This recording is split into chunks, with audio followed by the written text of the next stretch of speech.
যেহেতু আমার মেয়ে বিষয় নিয়ে কথা এসেছে, সে অনার্সে বিবিএতে 3.8 পেয়ে সে অষ্টম স্থানে ছিল। এখন সিলেকশন বোর্ড তার সকল যোগ্যতা বিবেচনা করে যে রিকমেন্ডেড করেছে, এই বিষয়ে আমি কিছু বলতে পারবো না।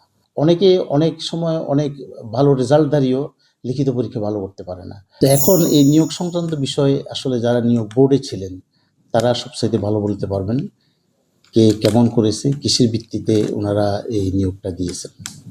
তা আমি এতটুকু বলবো যে যেহেতু আমার মেয়ে বিষয় নিয়ে কথা এসেছে, সে অনার্সে বিবিএতে 3.8 পেয়ে সে অষ্টম স্থানে ছিল।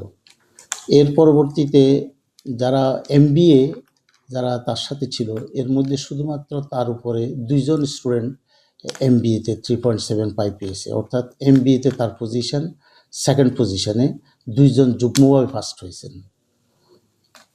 আর এরপর তার স্প্রিঞ্জার জার্নালে 2টা পাবলিকেশন রয়েছে। এরপর সে পাশ করার পরপরই প্রিমিয়ার ইউনিভার্সিটিতে শিক্ষকতা করতেছেন এবং চট্টগ্রাম আন্তর্জাতিক ইসলামী বিশ্ববিদ্যালয়েও কি বলে শিক্ষকতা করছেন অ্যাডজাঙ্ক ফ্যাকাল্টি মেম্বার হিসাবে। এতটুকু পর্যন্ত আমি বলতে পারি যে এখন সিলেকশন বোর্ড তার সকল যোগ্যতা বিবেচনা করে যে রিকমেন্ডেড করেছে, এই বিষয়ে আমি কিছু বলতে পারবো না। আমার সাথে সবচেয়ে ভালো বলতে পারবেন যারা বোর্ডে ছিলেন। বিশ্ববিদ্যালয়ের যে সর্বশেষ যে সিন্ডিকেট মিটিংটা হলো এই 9 তারিখে, 10 তারিখে বিসি স্যার আমাকে বললো যে আমাদের এই আপনার মেয়ে যে এখানে এই শিক্ষক হিসেবে নিয়োগ পেয়েছে, এটা তো আমি জানতাম না, আমি সামাজিক যোগাযোগের মাধ্যমে জানছি, আর আপনিও আমার কিছু বলেন নাই। তা আমি বললাম, স্যার আমি কীভাবে বলবো, আমার মেয়ে পরীক্ষা দিচ্ছে, আমি তো এটা আপনাকে বলতে পারি না। আমাদের মধ্যে আমি এই পর্যন্ত এই শিক্ষক নিয়োগের ক্ষেত্রে উপাচার্য মহোদয়কে যে কোনো একটি বিষয়ে কোনোদিন রিকোয়েস্ট করিনি, কোনো বিষয়ে আমাদের মধ্যে কথা হয়নি।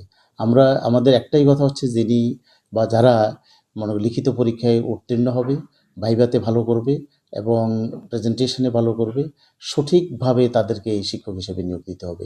এক্ষেত্রে অনেকে অনেক সময় অনেক ভালো রেজাল্টধারীও লিখিত পরীক্ষা ভালো করতে পারে না, অনেক ক্ষেত্রে অনেক ভালো রেজাল্টধারীও ভালোভাবে প্রেজেন্টেশন করতে পারে না। এই বিষয়গুলো দেখেই আমাদের শিক্ষক নিয়োগের জন্য আমরা যেই পদ্ধতি নির্ধারণ করেছি সেই অনুযায়ী নিয়োগটা হচ্ছে। এক্ষেত্রে কারো ইনফ্লুয়েন্স আছে বলে চট্টগ্রাম বিশ্ববিদ্যালয়ের বর্তমান সময়ে এটা আমরা মনে করি না, এবং এটা আমাদের মধ্যে দ্রুততম, আমাদের কাছে সকল রেকর্ড রয়েছে।